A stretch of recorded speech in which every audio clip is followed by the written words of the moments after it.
اچھا جی، آج کا سبق ہے ہمارا رکو نمبر 12۔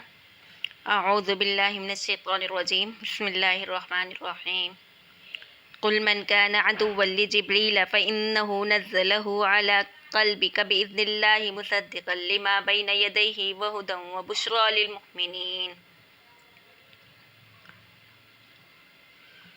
تو کہہ جو کوئی دشمن ہوئے جبرائیل علیہ السلام کا، سو اس نے اتارا ہے یہ کلام تیرے دل پر اللہ کے حکم سے کہ سچ بتلانے والا ہے اس کلام کو جو اس کے پہلے ہیں، اور راہ دکھاتا ہے اور خوشخبری سناتا ہے۔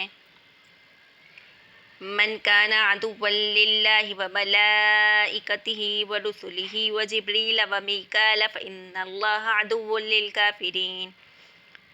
جو کوئی دشمن ہو اللہ کا اور اس کے فرشتوں کا اور اس کے پیغمبروں کا اور جبرائیل کا اور میکائیل کا، تو اللہ دشمن ہے کافروں کا۔ وَلَقَدْ أَنزَلْنَا إِلَيْكَ آيَاتٍ بَيِّنَاتٍ وَمَا يَكْفُرُ بِهَا إِلَّا الْفَاسِقُونَ۔ اور ہم نے اتاری تیری طرف روشن آیتیں، اور انکار نہ کریں گے ان کا مگر جو نافرمان ہے۔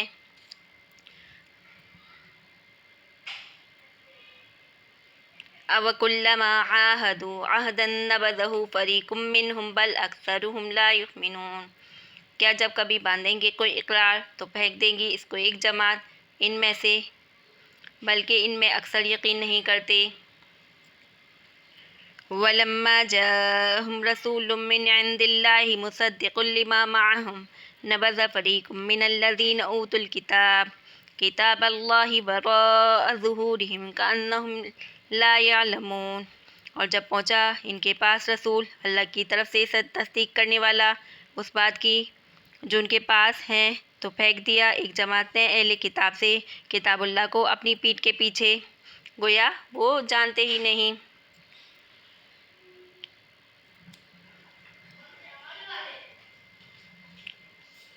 وَاتَّبَعُوا مَا تَتْلُو الشَّيَاطِينُ عَلَى مُلْكِ سُلَيْمَانَ وَمَا كَفَرَ سُلَيْمَانُ وَلَٰكِنَّ الشَّيَاطِينَ كَفَرُوا يُعَلِّمُونَ النَّاسَ السِّحْرَ وَمَا أُنزِلَ عَلَى الْمَلَكَيْنِ بِبَابِلَ هَارُوتَ وَمَارُوتَ وَمَا يُعَلِّمَانِ مِنْ أَحَدٍ حَتَّىٰ يَقُولَا إِنَّمَا نَحْنُ فِتْنَةٌ فَلَا تَكْفُرْ فَيَتَعَلَّمُونَ مِنْهُمَا مَا يُفَرِّقُونَ بِهِ بَيْنَ الْمَرْءِ وَزَوْجِهِ وَمَا هُمْ بِضَارِّينَ بِهِ إِلَّا بِإِذْنِ اللَّهِ وَيَتَعَلَّمُونَ مَا يَضُرُّهُمْ وَلَا يَنفَعُهُمْ وَلَقَدْ عَلِمُوا لَمَنِ اشْتَرَاهُ مَا لَهُ فِي الْآخِرَةِ مِنْ خَلَاقٍ وَلَبِئْسَ مَا شَرَوْا بِهِ أَنفُسَهُمْ لَوْ كَانُوا يَعْلَمُونَ۔ اور پیچھے ہو لیے اس علم کے جو پڑھتے تھے شیطان سلیمان علیہ السلام کی بادشاہت کے وقت، اور کفر نہیں کیا سلیمان علیہ السلام نے، لیکن شیطانوں نے کفر کیا۔ سکھلاتے تھے لوگوں کو جادو، اس علم کے پیچھے ہو لیے جو اترا دو فرشتوں پر شہر بابل میں، اور اس کا نام ہاروت، جن کا نام ہاروت و ماروت ہیں، اور نہیں سکھاتے تھے دونوں فرشتے جب تک کسی کو یہ نہ کہہ دیتے کہ ہم تو آزمائش کے لیے ہیں، سو تو کافر مت ہو۔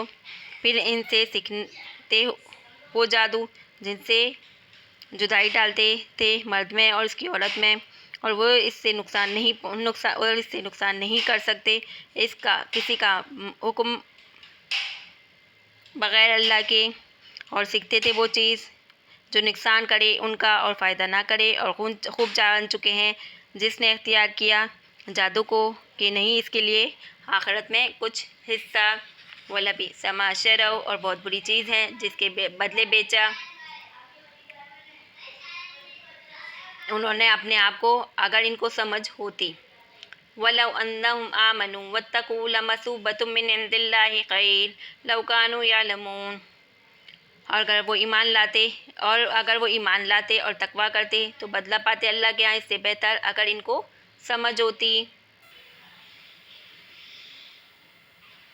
اور یہود نے نبی کریم صلی اللہ علیہ وسلم سے یہ سن کر کے جبرائیل علیہ السلام وحی لاتے ہیں، کہا کہ ان سے تو ہماری عداوت ہے، ہماری قوم پر واقعات ہائلہ اور احکامات شاقہ انہی کے ذریعے آتے ہیں۔ میکائیل خوب ہیں کہ بارش اور رحمت ان کے متعلق ہیں۔ اور اگر وہ وہی لاتے تو ہم مان لیتے۔ اس پر اللہ حق تعالیٰ رد فرماتے ہیں، اے محمد صلی اللہ علیہ وسلم، آپ ان سے کہیے کہ جو شخص جبرائیل سے عداوت رکھے وہ جانے، لیکن اس امر کو قرآن کے نہ مانے میں کیا دخل، کیونکہ اس میں تو وہ سفیر ہیں محض، اور انہوں نے یہ قرآن پاک آپ کے قلب تک پہنچا دیا خدا کے حکم سے۔ البتہ قرآن کو دیکھو وہ کیسا ہے، اس کی حالت کیسی ہے، تصدیق کر رہا ہے اسے قبل آنے والی آسمانی کتابوں کی، اور رہنمائی کر رہا ہے، خوشخبری سنا رہا ہے ایمان والوں کو۔ بس قرآن ہر حال میں کتاب سماوی اور قابل اعتبار ٹھہرا، پھر جبرائیل علیہ السلام کی عداوت سے اس کو نہ ماننا بڑی حماقت ہے۔ اب رہا خود مسئلہ دعوت جبرائیل کا، سو سن لو۔ اس کا فیصلہ یہ ہے کہ حق تعالیٰ کے نزدیک خود اللہ تعالیٰ سے عداوت رکھنا، یا اس کی دوسرے ملائکہ، اس کے رسولوں، یا خود میکائیل علیہ السلام سے، جن سے دوستی کا بھرم رکھتے ہیں، پھر ان سے عداوت رکھنا، جبرائیل سے عداوت رکھنا، یہ سب ہم پل رہے ہیں، اور ان سب عداوتوں کا قانون یہ ہے کہ جو شخص اللہ تعالیٰ کا دشمن ہو، اور فرشتوں کا، اور پیغمبروں کا، اور جبرائیل کا، اور میکائیل کا، تو ان سب کا وبال یہ ہے کہ اللہ تعالیٰ دشمن ہے ایسے کافروں کا۔ وَلَقَدْ أَنزَلْنَا إِلَيْكَ آيَاتٍ بَيِّنَاتٍ، اور ہم نے اتاری تیرے طرف آیت روشن، اور انکار نہ کریں گے ان کا مگر نافرمان۔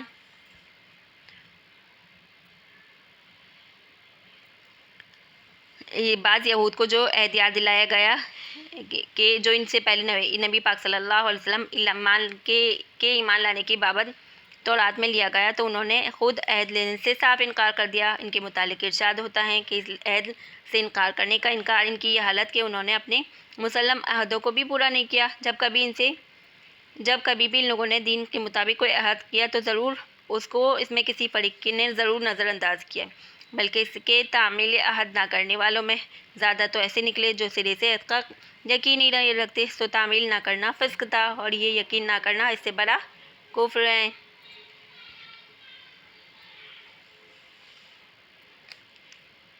وَلَمَّا جَاءَهُمْ، جب ان کے پاس پہنچا رسول تصدیق کرنے والا اس کتاب کی جس کے پاس ہیں، تو پھینک دیا ایک جماعت نے اہل کتاب سے کتاب اللہ کو اپنی پیٹھ کے پیچھے، گویا وہ جانتے ہی نہیں۔ اس آیت میں ایک خاص سیکھنے کا ذکر ہے۔ اس میں نبی پاک صلی اللہ علیہ وسلم پر ایمان نہ لانے میں کلام تھا۔ ارشاد ہوتا ہے کہ جب ان کے پاس ایک عظیم الشان پیغمبر آئے، اور اللہ کی طرف سے جو رسول ہونے کے ساتھ تصدیق بھی کر رہے ہیں اس کتاب کی جو ان لوگوں کے پاس ہے، یعنی تورات کی، کیونکہ اس میں آپ صلی اللہ علیہ وسلم کی نبوت کی خبر ہے، تو اس حالت میں آپ صلی اللہ علیہ وسلم پر ایمان لانا عین تورات پر عمل تھا، جس کو وہ بھی پڑھنا کتاب اللہ جانتی تھی، مگر باوجود اس کے ان اہل کتاب میں سے کہ ایک فریق نے خود اس کتاب اللہ ہی کو پس پشت ڈال دیا، جیسے ان کو اس کے مضمون یا کتاب اللہ ہونے کا گویا علم ہی نہیں۔ آگے سحر کا واقعہ ہے۔ وَاتَّبَعُوا مَا تَتْلُو الشَّيَاطِينُ عَلَىٰ مُلْكِ سُلَيْمَانَ، اور پیچھے اولیاء علم کے جو پڑھتے تھے شیطان سلیمان علیہ السلام کی بادشاہت کے وقت۔ خلاصہ تفسیر یہ ہے، یہود ایسے بے عقل ہیں، انہوں نے کتاب اللہ کا اتباع نہ کیا، اور ایسی چیز کا یعنی سحر کا اتباع اختیار کیا جس کا چرچا تھا۔ شیاطین یعنی خبیث جن حضرت سلیمان علیہ السلام کے عہد میں سلطنت میں، اور بعض بیوقوف جو حضرت سلیمان علیہ السلام پر سحر کا گمان کرتے تھے، بلکہ بالکل لغوبات ہیں، کیونکہ سحر کا تو اعتقاد یا عملاً کفر ہے۔ حضرت سلیمان علیہ السلام نے نعوذ باللہ کبھی کفر نہیں کیا، مگر شیاطین یعنی خبیث جن بے شک کفر کی باتیں اور کام یعنی سحر کیا کرتے، اور حالت یہ تھی خود تو کام کرتے، آدمیوں کو بھی سحر کی تعلیم دیتے، سو وہی سحر متواتر چلا آ رہا ہے، اور اس کا اتباع یہ یہودی کرتے ہیں، اور اسی طرح اس سحر کا یہ لوگ اتباع کرتے ہیں جو کہ ان دونوں فرشتوں پر ایک خاص حکمت کے واسطے نازل کیا گیا، جو شہر بابل میں رہتے ہیں، جن کا نام ہاروت و ماروت تھا، اور وہ دونوں سحر کسی کو نہ بتلاتے جب تک احتیاطاً پہلے یہ نہ کہتے تھے کہ ہمارا وجود بھی لوگوں کے لیے ایک امتحان خداوندی ہے، کہ ہماری زبان سے سحر پر مطلع ہو کر کون پھنستا ہے کون بچتا ہے، سو ان پر مطلع ہو کر کہیں کافر مت ہو جانا کہ اور اس میں پھنس جاؤ۔ سو بعض لوگ ان دونوں فرشتوں سے کسی قسم کا سحر سیکھ لیتے جس کے ذریعے عمل کر کے کسی مرد اور اس کی بیوی کو تفریق ڈال دیتے، اور اس سے کوئی وہم اور خوف نہ پھنس جاوے کہ جادوگر جو چاہے کر سکتا ہے، کیونکہ یہ بات یقینی ہے کہ ساحر لوگ سحر کے ذریعے کسی کو ذرہ برابر نقصان نہیں پہنچا سکتے۔